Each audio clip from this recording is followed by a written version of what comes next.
Hello, everyone, and welcome to the Transcending Autism podcast. I'm your host, Nathan Goddard, and on this podcast, I like to shine a light on different neurodivergent experiences around there, particularly talking about the different challenges that we face being on the spectrum and living in a neurotypical world. I also like to discuss healing and transformation. Um, as well as finally just our unique gifts that we bring to the world as well. So I'm really excited to get into this episode. I'm joined here with my friend Keita Edwards Adams, who I've had the joy of connecting with. I connected with her yesterday. And Keita, I believe, is a doctorate student who's doing some really inspiring work in the autism field. And so without further ado, Keita, tell us a little bit about yourself. What do you do? What do you get up to? So I'm also a speech-language pathologist, and I currently work in middle school and high school. Majority of my caseload are also kiddos that are on the spectrum. And so I work a lot on social communication. And for me, social communication is more of those self-determined behaviors. So I don't waste time with working on things like eye contact, So I really push my students to be self-determined because my job is preparing them to go on to college. I want them to go on to college. And thinking about my own experience and how difficult it was when I first went off to college and feeling that I was not prepared, I want to have my students prepared for that. I'm currently a doctoral student at the University of North Texas, where I am working on my doctorate and specializing in autism studies. Love that. And so could you explain to us a little bit what exactly a speech language pathologist is? So a speech language pathologist works doing a variety of things. It's actually a wide field. So that speech part may be where you have a kiddo or an adult, because we work from the whole lifespan. So from kids to, I would just say from womb to tomb. If someone has an articulation impairment, so we work on that, or if they have apraxia, those kinds of things. We do work on language disorders where kids may not be able to talk at all versus they have limited verbal expression. We have, so we work with generating speech devices, helping them to be able to communicate, giving them a voice. I could work with people who have had strokes and help them regain previous skills that they have lost, and also feeding therapy. So I also have private patients, and all of my private patients are kids on the spectrum, and most of them have feeding or eating disorders. And so I do a lot of work with that. Awesome. And so what got you interested in being in this particular position? So I was in college, and like I said, when I first got to college, I was on this path of going, and stopping. But I was very bright, and one of the professors there, he really noticed that. And I was actually a pre-med major at the time. I wanted to go into neurology. And he and I sat and we talked, and he really asked me, well, what my interest was, why neurology? And at that time, I was really interested in brain mapping because I felt that neurodivergent people's brains were wired differently, or the dendrites were shaped differently. And I really wanted to get into that. And he was like, yeah, that's awesome. And he was like, well, you can also do that in the field of speech language pathology. And I had never heard about it. And he said, and by the way, I think you would benefit also from having a little bit of speech language therapy. And I was like, okay. And you know, I went into the program and I really enjoyed it, and I realized that I could still do whatever I wanted to. So if I did want to do some brain mapping and research in that area, I could do it. I mean, it was open to me. The world was open to me. And I like the fact that speech was very diverse also. Like there was so many paths that you can take. And then they offered me a full scholarship. So that helped. So that's how I got into it. Wow. Congrats on that. You mind talking a little bit about the brain scans and just like if you found anything in particular that you just feel compelled to share just on in your own research in that?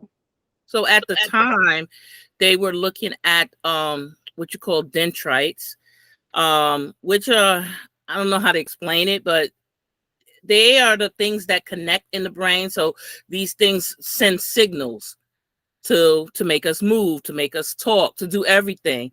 And then there are gaps in between those impulses. And some people were saying that the dendrites in the brains of neurodivergent people were shaped slightly differently.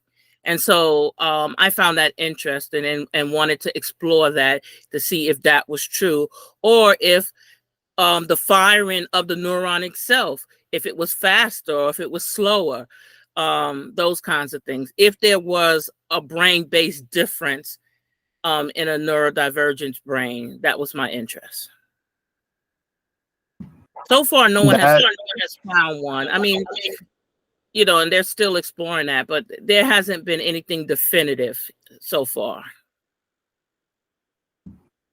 That is so interesting. And so, yeah, there's a couple things that I feel like we could, you know, get into. One thing that stood out to me was that you've had kind of this long journey in academia. I think you said that you have a bachelor's and 2 masters. Is that correct? Yes. Mm-hmm. Yeah. So tell me a little bit about that journey and how and kind of what you've learned, you know, about your journey in academia in relation to the neurodivergent experience. So again, academically, I definitely was prepared academically. I was smart enough. I was smarter than, if not all of my peers, definitely one of the smartest, and knew a lot more than some of the professors. So it wasn't a question of not being prepared academically. The social experience and dealing with the feelings that I was having, the camouflaging was very exhausting. And I found myself being dysregulated a lot and not understanding that whole process at the time. I didn't know what it was. I knew that I was feeling something different, but I couldn't put it into words. And so I acted out and made had a lot of suicide talk, and actually had quite a few, 17 in total, suicide attempts, you know, but I had a lot of sensory issues, and I just didn't know how to deal with them. And at the time, there wasn't a lot, you know, information about sensory stuff. And so I didn't have any resources, and I didn't know how to ask for any resources. I didn't know how to ask for certain accommodations. Like I knew that even sitting in the classroom, certain seats, like if I sat near a window or near a door, it wasn't good for me because of the outside noise distracted me so much. But I didn't know how to go to my professor and say, I need to be in a different seat. You know, I didn't know how to advocate for myself. I didn't know how to ask for those things. At the time, we didn't have noise canceling headphones, and I probably wouldn't have worn them anyway because they would have stuck out. Now we have more discreet things. So I didn't have those things, and I didn't know how to advocate, and they prevented me from being successful in the classroom. Not because I wasn't smart enough, but there was just so many other things going on that prevented me from continuing at that time. Wow. Thank you so much for sharing. I'm sure that, you know, that's a very powerful story right there. And it leads me to want to ask you, you know, for anyone that's watching that's, you know, currently going through academia, going through academics, and you know, maybe wanting to pursue, you know, a path to getting into a master's and a doctorate like you are, what's some advice that you would give them, or just some things that you wish you knew earlier that would have helped you navigate this journey as a neurodivergent? Well, knowing yourself, definitely knowing what things are good for you. Like I said, being aware of that environment. If you have any of those sensory issues or noise or anything, knowing those things. And like I said, being able to be a self advocate. Now we have the Office of Disability. So you can go and take your diagnosis from a doctor, and you can bring it to the Office of Disability, but you still have to be able to ask for what accommodations you need. So you need to be aware, what are the things that I really need? So that's why I say I work with my students ahead of time to really help them find what things work for them and what things don't work for them, so that when they get to the office, they know what to ask for. Because you can go and take the letter and they're going to say, well, what do you need? You need to know those things. And then even after they give you a letter saying that you're disabled and that you have the right to have accommodations, you still have to be able to talk to each professor and ask for those accommodations. So, and that's not all the time an easy thing to do. And you also have to gauge it. So even now on the doctoral level, there are professors that I have disclosed my diagnosis to, and there are some that I did not. And again, it wasn't because of I'm ashamed, because I'm not ashamed, but knowing that some people will treat you differently. And what I mean by differently, some people may think that you can't do it just because they hear autism, they automatically assume that you're not going to be able to meet the expectations of the class. So they might start speaking to you, even in baby talk, like they dumb it down because they think, or they'll give you less because they think that you can't handle it. And I don't want that. I don't want somebody to give me less. If I need a modification of an assignment, I know how to ask for myself, but I don't want anyone doing that. And the other thing is, I don't want to be treated any differently than any of my peers. That everything that I get, I know that I've earned. So I know that I earned my bachelor's. I graduated magna cum laude. I earned that. I earned my master's, and I will earn my PhD. It wasn't given to me because somebody felt sorry for me. So knowing when and how to disclose is a thing. So recently, one of my classes this last semester, my statistics professor, I didn't self-disclose in the beginning, and he was very nice and everything, and very nurturing, but math is not my area of interest, and it's not something I'm really good at. So I knew that I would have to go and ask for a lot of help. I didn't want him to do anything that he wouldn't do for any other student. So I didn't disclose because I didn't want him to feel sorry for me and give me more than he would for any other student. At the end of the semester, I finally did disclose to him, and he kind of said, well, I kind of figured that anyway, but I also knew that he treated me just like every other student. I got office hours as much as I wanted, as everybody was allowed, so whether they made use of it or not was up to them, but I didn't get any special treatment. So when I did achieve an A, which I did get an A in stats, I'm very proud of, it was earned. It wasn't a handout. It wasn't because of any of those things. So those kinds of things. So we might choose to self-disclose at sometimes, and sometimes we may not.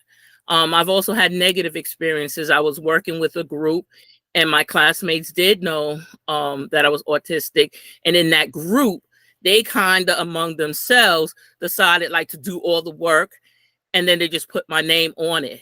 And I felt cheated because I didn't get to participate in any of it, whether I could do it or not, which I could, but you don't learn. You learn from mistakes also. So, that kind of thing. So it's hard navigating those things, but you have to be able to speak up. So if you see things, so I did speak to my professor about that, how they went about doing that, and she spoke with them to make sure the next project that they didn't do that.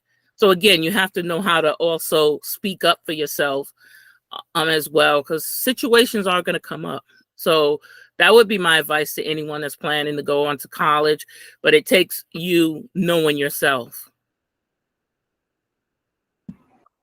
Wow, there was a lot of wisdom in that, and I totally see myself in a lot of what you're explaining. Because yeah, definitely at school, it's kind of this balance of like, okay, if I tell my academics or my mentors that I'm on the spectrum, I might be seen in a pretty disempowered light, you know?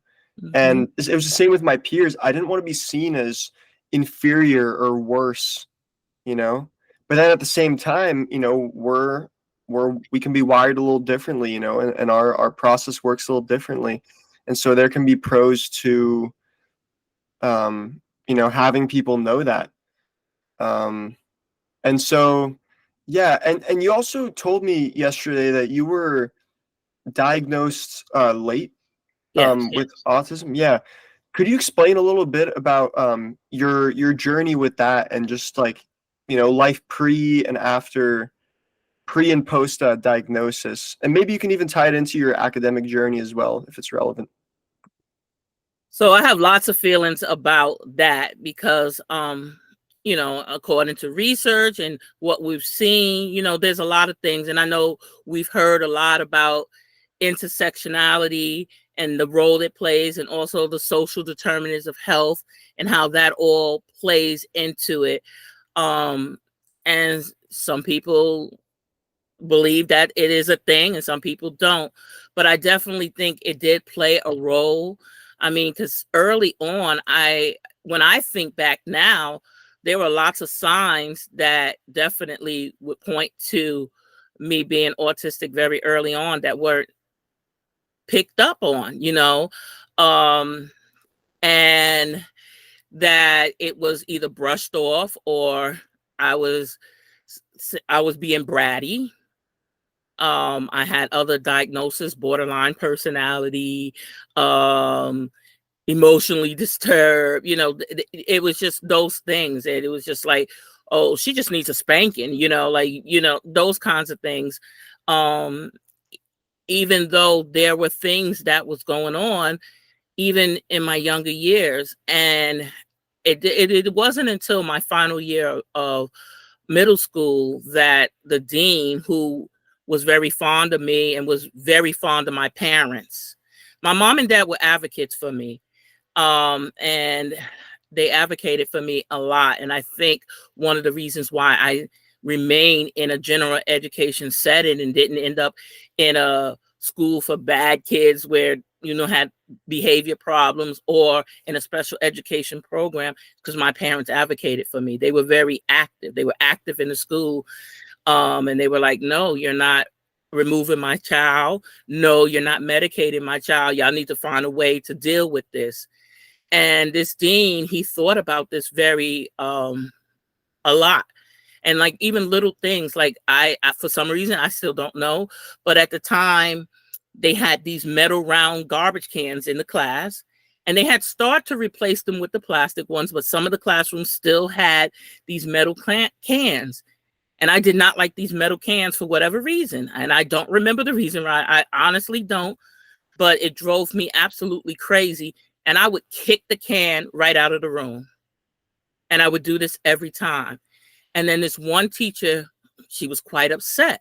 And she noticed herself that I only did it with the metal can. She said, because I have two garbage cans in the classroom. I have a metal can and I have a plastic one. And she never kicks the plastic one. It's just the metal can. And I remember the dean saying, well, why don't you just remove the metal can? Simple as that, problem solved. And she was so upset and angry by that. Why should I have to remove the metal can for a child? Why can't she just accept that this is my can, and that's the can that I want? You know, so some of that was going on. I also realized, like, in New York, we had street cleaning, and these big trucks would come on certain days and clean and sweep the street. And I did not like that sound. And so if my classroom was on that side for that day, I couldn't be in that classroom during that time. I would ask to go to the bathroom or go to the dean, Mr. Kellerman's office or something. I had to escape the classroom until that truck passed. And teachers will always get upset because they're like, at this time, she always wants to go. They didn't realize, or I didn't even realize, but I just couldn't stand the sound. And the span for the street cleaning might have been from 8 to 10. So of course I couldn't stay out the room from 8 o'clock to 10. So I got smart about it.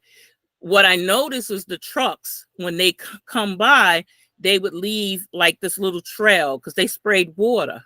So it reminded me of a snail. So I used to call it the snail trail. So I would look for the snail trail. If I saw the snail trail, I knew the truck had already passed and it was safe to go in the classroom, and I was fine. And if it didn't, so again, like I said, there were lots of things that was pointing towards that, but that was missed. And then when I was about to go to the 8th grade and applying for high school, I wanted to go to Bronx High School of Science, which was a specialized high school. And the dean said, you're definitely smart enough to, because you had to take a test to get into this school.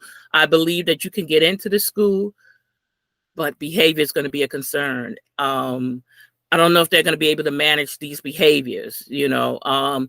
So we really need to find out what's going on and see. And he was the first one who really said the A word. He's like, I really think that you have autism. And I think that if we can get that on record, that would help. And then it kind of sets the scene for them having to deal with these behaviors versus kicking you out of the school because they're like, oh, she's bad.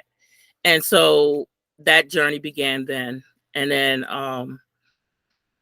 I was tested, and I did go on to Bronx High School of Science. And fortunately there I had good teachers and they were supportive, but it was a little challenging as well. But there were a lot of quirky kids also at Bronx High School of Science. So it didn't really, I don't think I stood out as being the only one that was being quirky, because there were a lot of quirky kids because everybody was super smart there. And super smart kids are quirky also.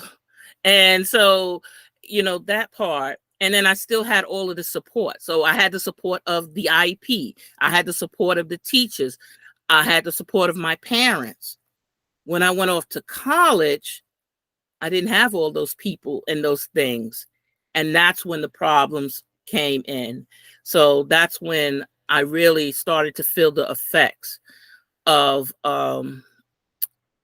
you know, after the diagnosis. The diagnosis itself was a relief. It kind of gave me a relief because if I felt vindicated, like, yeah, see, I'm not bad. I'm not stupid. I'm not, you know, just doing this for no reason like y'all thought.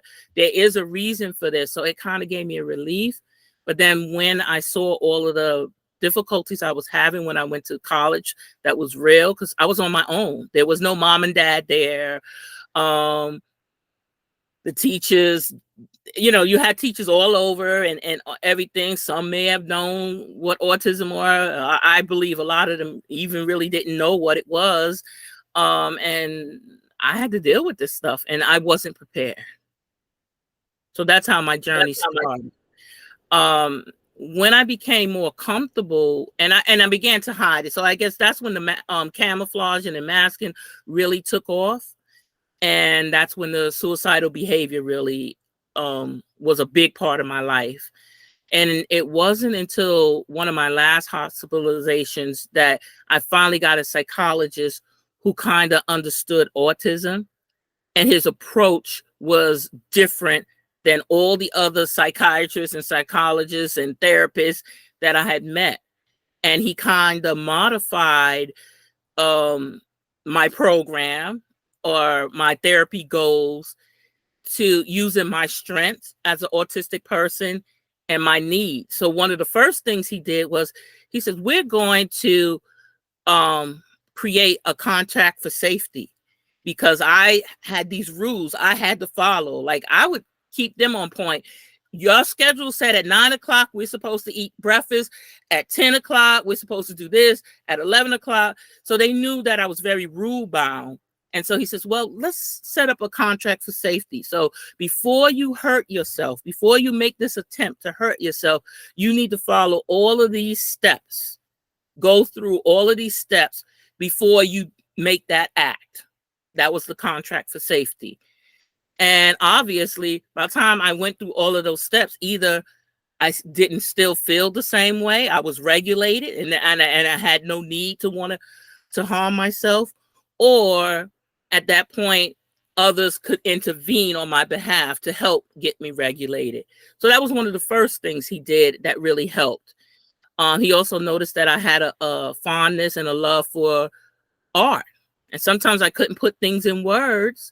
And so he said, well, draw a picture, draw pictures.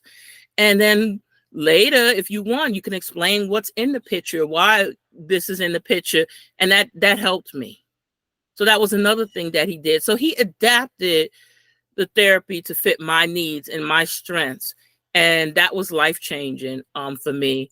And then the other thing he did was he got me involved in support groups, which had my own peers, other autistic people.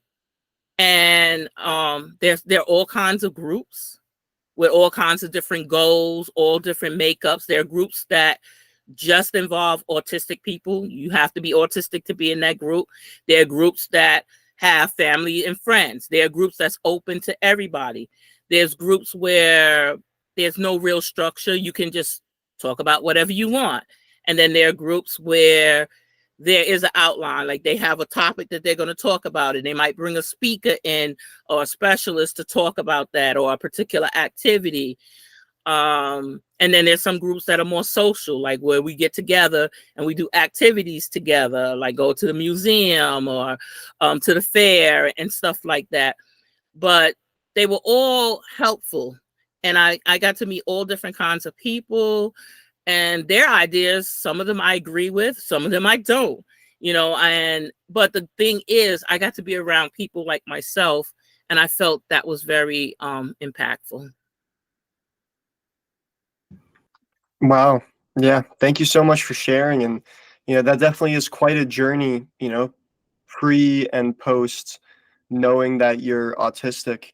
And I think a big part of being diagnosed with autism for a lot of people, myself included, is that mental health aspect of it.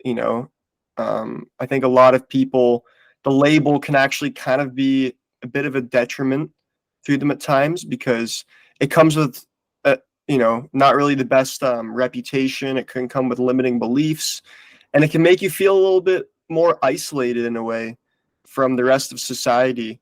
Yeah. And so I kind of want to, talk a little more about that, just like how you think that the diagnosis really kind of brought some of these mental health issues into your own life, and maybe how it brings mental health issues into other people's lives as well, when it comes to limiting beliefs and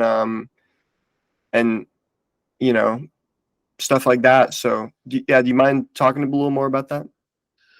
Well, again, like you said, it did have a lot of effect with the camouflaging behavior and feeling I was different.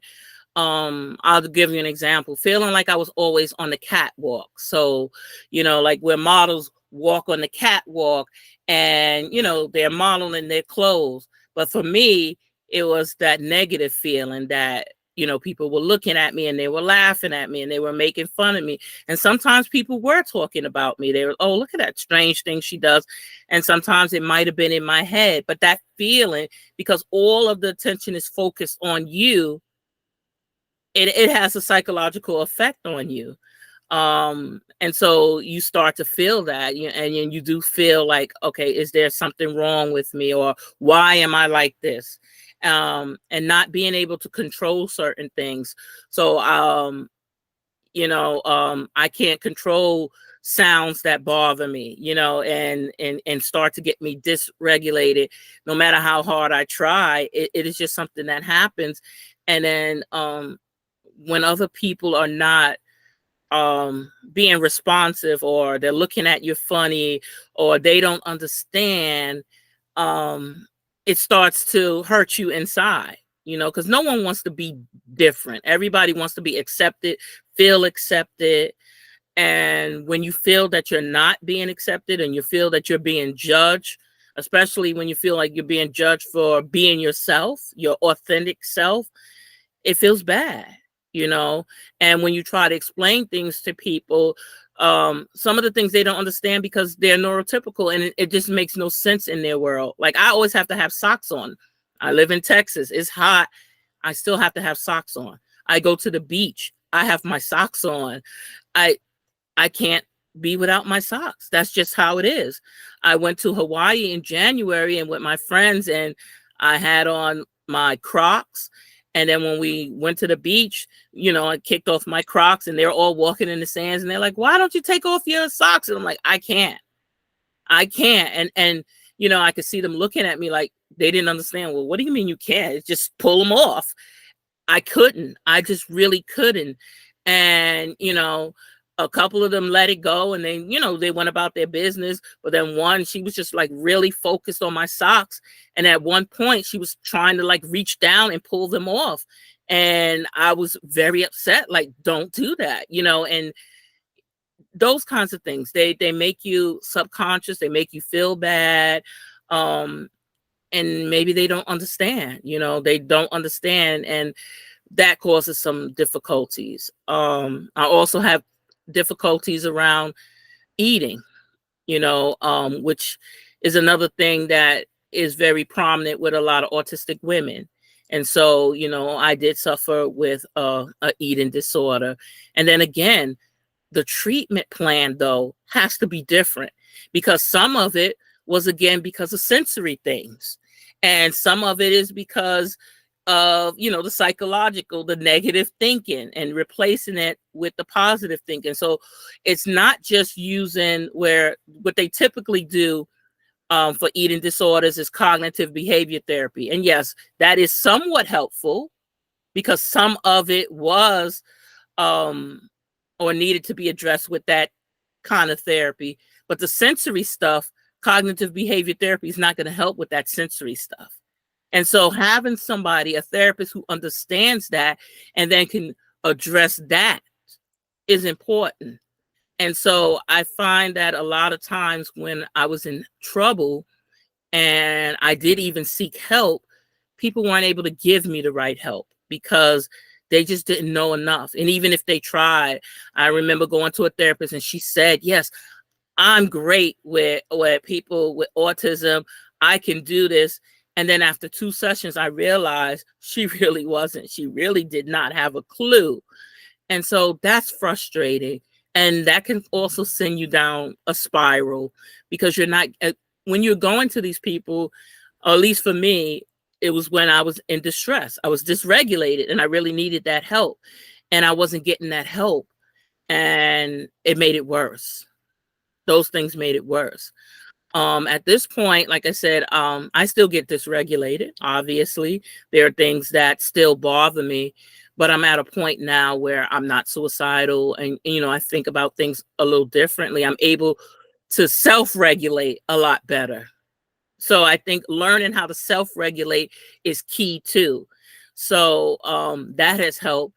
And being honest and talking to people. So now if I do have to go to a therapist, being honest and letting them know, listen, this is not going to work if you just do such and such, because these are my needs. So again, I really think taking ownership of what your strengths are and what your weaknesses are. You have to know both, because we do have lots of strengths that look different from a neurotypical, but we do have those weaknesses. We can't forget about those weaknesses. You have to know those weaknesses, and you have to be able to articulate that to others as well, so that you can get your needs met. And so I think that's a key piece. And prior to the place I am now, I couldn't do that.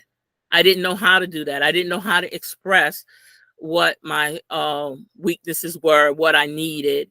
And I didn't know how to self-regulate. So I also know how to self-regulate so that things don't get to that point where I always need to go out and get outside help. I know what to do for myself. So like I wear a compression vest under my clothes. I know I need that. And I wear that. It looks just like a t-shirt. Not that I have to undress in public, but anyway, if somebody did see it, it just looks like a t-shirt. It's, you know, but I know I need it. If I don't have it, it's not going to be a very good day for me. Same thing with my socks. If somebody pulled off my socks, it would not have been a good day. That would not have been a good thing. So knowing these things, and knowing what you need to do. I know where I need to sit in the classroom. Fortunately, in the graduate level, they let you sit where you want to sit. So that's not an issue. So I know what places are good for me to sit and what places aren't. Some things I can control, some things I can't. Like if you're put in a group to work on a group assignment, some professors let you pick the group, some don't. They assign a group. You get assigned a group, you're in that group. I can't control that, but I still have to learn how to manage myself so that I can navigate the interactions in that group and that kind of stuff. So Yeah. Yeah. And so I'd love to talk a little more on self-regulation and all the things you do to heal. But before that, you brought up eating disorders. And this is something that I find very interesting. Personally, for me, I've definitely had my own journey with eating and my relationship to food. Being on the spectrum, you know, is documented very early on in my diagnoses, my relationship to food. So I just wanted to quickly ask you if you had any insight on what exactly causes this, you know, maybe dysfunctional relationship that autistic people may have to eating. Could you touch on that a little bit? Well, so there's lots of reasons. So again, if you have sensitivity, so again, if some people may not want cold food, it has to be hot at a certain temperature. That's a sensory thing. They have to be a certain color. Like I have a lot of kiddos, it has to be a certain color, or it has to come from a certain restaurant. I have one kid, he will only eat French fries from McDonald's. And if you try to give him any other fries, he won't eat them. You know, so those are all sensory things. The noise, so things that other people may not even think about. I do not like chewing noises. I don't like to hear people chew. Maybe other people can't even hear people chew, but to me it sounds loud and I don't like that particular sound. So I prefer to eat by myself because then I don't have to listen to people chew. And so people may think that I'm being antisocial because I'm choosing to eat away from other people, but it's not a choice. It's because I can't take the sounds. So when you think about somebody with an eating disorder, and you take an assessment, you kind of get to all of those things. You look at the behavior that they're presenting with, and then you try to figure out the function, why they're doing those things. And they usually fall into some of those categories.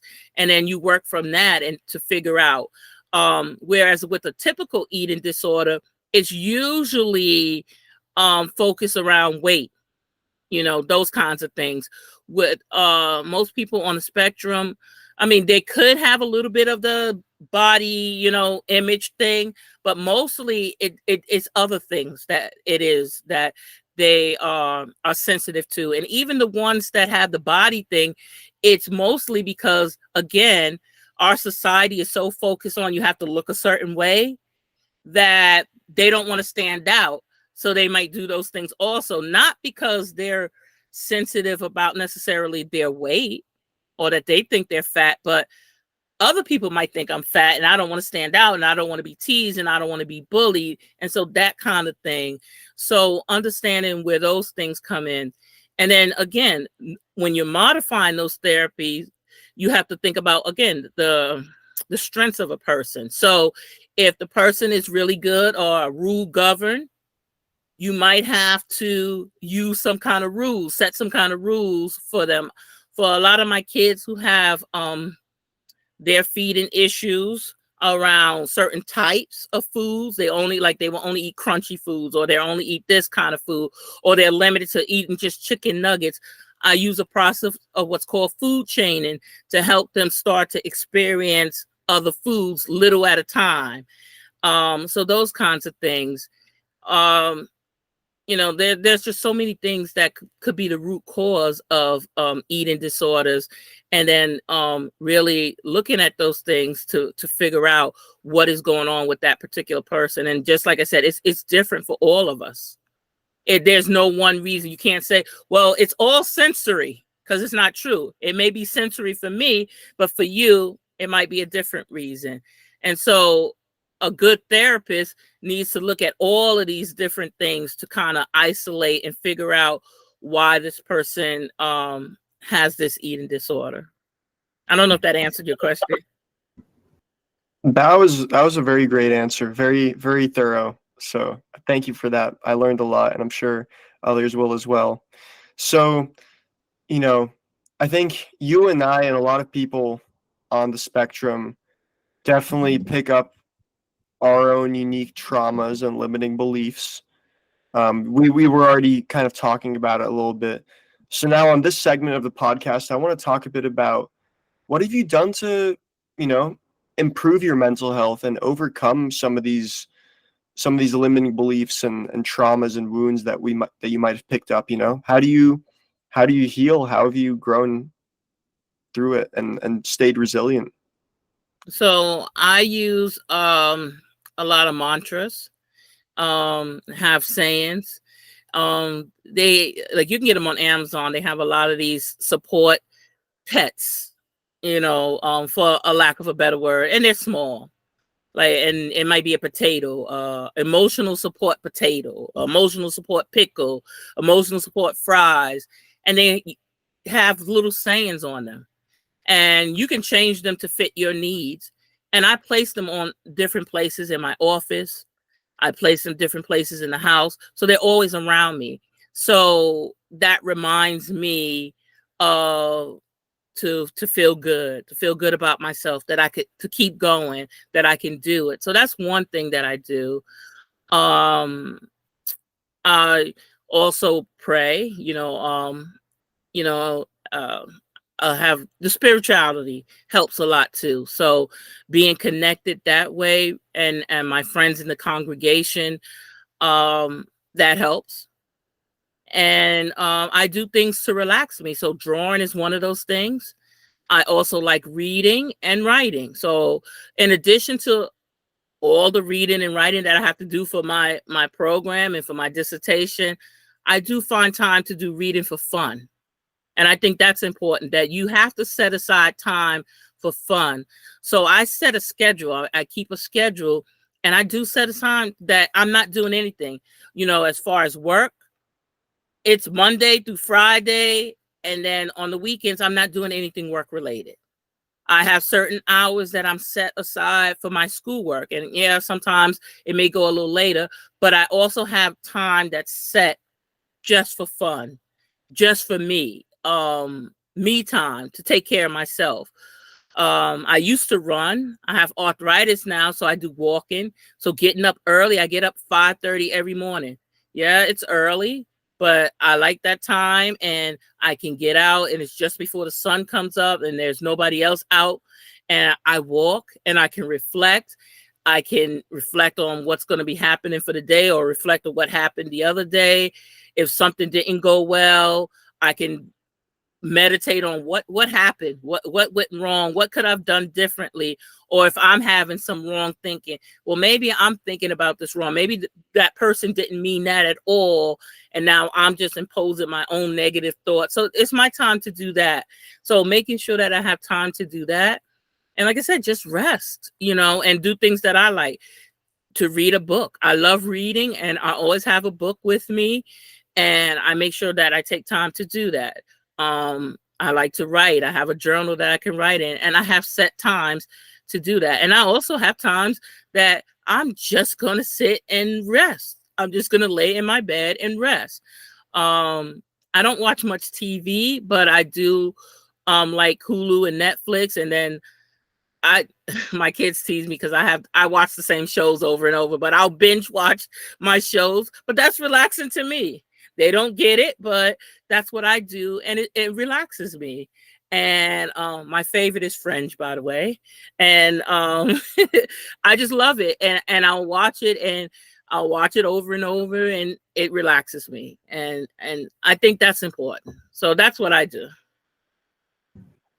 I love hearing all that, and it's so wholesome, and it's honestly such a vital component to, anyone on the spectrum's experience, is finding those times to unwind and just truly relax. Like you said, it can't be understated. That's just kind of a must for a lot of us. And so now I kind of want to talk a bit about the fact that I think being on the spectrum, being autistic, we're all, neurodivergent, so we're all different in our own way. And I'd like to believe that we all have our own gifts and unique traits that allow us to give something to the world that the average person couldn't. Mm-hmm. And so, yeah, we all kind of have like our own note, our own color. And so I kind of want to ask you, is there anything that you feel like is kind of unique about you that you bring to the world, or just something that, yeah, just a trait of yours that's unique to you that really helps you, contribute to the world in a positive way? I think it's my compassion, my ability to love, and because I'm also like super focused. So if I do find something interesting, I'm going to absorb myself in that and know everything about that, every little minute detail about that, and be super focused on that until I can't do it anymore. And I think that's my special trait. And again, I can learn to laugh about it now. Like my kids will tease me and they'll be like, "Oh my goodness," they have a box in the house that they put all my random information that is irrelevant to nothing to life that they feel, and they'll put it in that box, and we'll laugh about it. But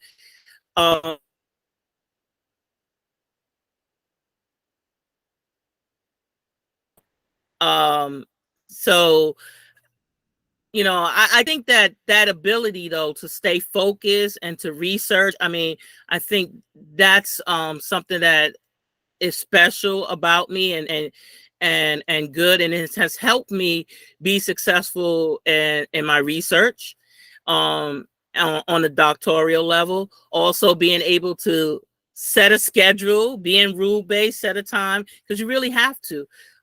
Writing a dissertation is not an easy process.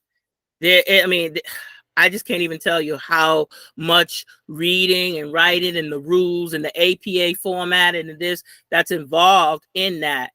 It's not an easy process. But being rule based really helps with that a lot. So I think for me, it's a lot easier. I don't find myself complaining as much as some of my peers, because I'm already rule based. I already have that about me. I already, like I said, will research everything to an extreme. So when they're saying do a literature review, that seems normal to me, so I think those kinds of things. And because I have that passion, I think that that's going to help me further, not only help myself, but help other autistic people in the community, because that's my goal. And so I think it's going to help. I feel that I will change the world, that I'm going to do things that are going to be very impactful in changing policies, and things like that, to help other autistic people that come behind me. So even though I didn't have an early diagnosis and I struggled along the way, all of those things helped me become the person that I am today. And so because of that, it also gives me insight that's unique, that other people don't have, a perspective that other people can't have. And so that will help me with other people, help other people that's on this road, other females, other people of color, other people of whatever. I will be able to help them because I have that unique lens. And I feel that maybe that's my purpose. Maybe I had to struggle in the way that I did so that I can help other people. And that's why I'm still here. So even though I had those attempts, I'm still here. And I feel that I'm still here because I was meant to help other people. So inspiring. And I really do love your ambition and your high ambitions to change the world. And I truly do believe that you can, because I do feel you are uniquely positioned to be a huge difference maker in the systems of the world and other people's lives as well. And so yeah, let's just kind of iron that out a little bit more. Like, where exactly do you would you where exactly are you aspiring being, or what are your highest ambitions in particular? Just to get a little more specific. Because right now you're getting a doctorate, which is already very high level, and there's a lot you could do with that. So I just want to hear just a little more about what your highest ambitions are. So I plan on writing grants. So I am taking a grant writing course this summer, so that will enable me to do other research projects even post graduation. So what will be considered a postdoc. And I would like to definitely work at a university level. I hope to stay at the University of North Texas because I really don't want to leave Texas. I don't want to leave my home. So I would like to do it in this area. But if opportunity comes up somewhere else and it's something, I'll cross that bridge when I get to it. But I do definitely want to work at a university level and continue with my research, particularly with eating disorders and also just the female presentation of autism itself, and changing some of the diagnostic criteria. So right now I'm looking at doing a paper on how the ADOS, which is the gold standard for diagnosing autism, and the CARS and the language, how they don't pick up a lot of females because of the way it's structured, the language in it. And so I would like to write a paper that takes a look at that so that we can challenge test makers, the test makers of the CARS and the ADOS, to take a look at that and say, hey, yeah, we are, and either revise that assessment, or my hope is to come up with my own assessment, and, have something that is out there. I definitely feel that I will do that with eating disorders because there currently isn't anything out there to assess autistic people with eating disorders at all. And so I kind of want to do that. I do want to develop an assessment material and then also some therapy, suggestions. So writing a book that will have therapeutic interventions to help with that population. So when someone is working with an autistic client, they know what to do. They're like, okay, so now I know the differences, but how do I help them? So that's some of the immediate things that I have. I also plan to retire to Belize. I'm going there this summer, but I eventually would like to work at the University of Belize. There aren't any speech-language pathologists in Belize at all. And they, and we know autism is a worldwide problem. It's all over. And a lot of the kiddos there aren't getting any services. So therapy abroad, which is where I'm going this summer, they come once a year for a week and provide therapy. And we know that's not enough. It's not nearly enough. So I would like to go into a place like Belize and, talk about those that I know I touched on it earlier, the social determinants of health and how we can expand that. So in these hard to reach places, people can still get some kind of help. So that's another area that I want to do and work on. So that's in my plans too. I love to hear all of that, and I truly believe you can do all of it. You're on the perfect track for it, and I believe in you. And just last question, and this will just be real quick. What is just a piece of advice you'd like to leave for autistic people or neurodivergent people, what is something that Keita would like to just, leave and send them off with before they go into the rest of their day? To thy own self be true. So you have to be your own authentic, true autistic self. You need to feel comfortable in your skin, being comfortable who you are. Get to know yourself, because any relationships, and that's another issue, being in relationships, getting involved in relationships. A relationship cannot flourish or last if you don't know yourself, if you don't know your needs, if you don't. So you need to get to know yourself and feel comfortable with yourself. Be comfortable. So that would be the thing. To thy own self be true. I love that. Thank you so much, Keita, for your time. I really enjoyed this conversation. You shared so much amazing wisdom with us.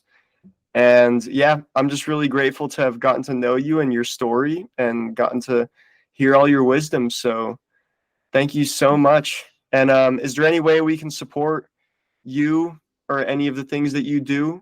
Well, as my research comes out, read my papers. You can put it on your Instagram account, let people know it's out there. As those things come along, I would appreciate all the support in getting that information out to people. But yeah, for right now, it would be just reading my research and asking the questions. I love people asking questions because I get ideas from that too, because I can hear what people are really concerned and what they want to know about. So that helps me say, okay, we do need to research this area because this is what people, I feel what's important for us now. It's I know I've heard a lot of people say nothing about us without us, and I think that is important. We now have to take control of the driver's seat. We need to talk about what our needs are, not let other people tell us what our needs are, what we feel, what we think is important. We need to do that for ourselves. And that means people have to articulate those things. And again, because we are all so diverse, we all have different needs and what we find. So I need to hear from other people as well. Well, what do you think is important? Or what are your struggles? What would you like me to research? And, so that we can get those things out. And then also telling people to participate in the research. So when I reach out and I'm looking for participants, I need people to say, hey, yeah, I'm willing to be a part of this research project. Beautiful. Well, that concludes the Transcending Autism podcast, episode 1, our first ever episode. It went amazing. And I thank you so much for tuning in, to everyone who's tuning in. And yes, stay tuned on the Transcending Autism channels for more information and wisdom and content. We're on Instagram, Patreon, YouTube, and more. So yeah, check the links in the description. And yeah, thank you so much for watching.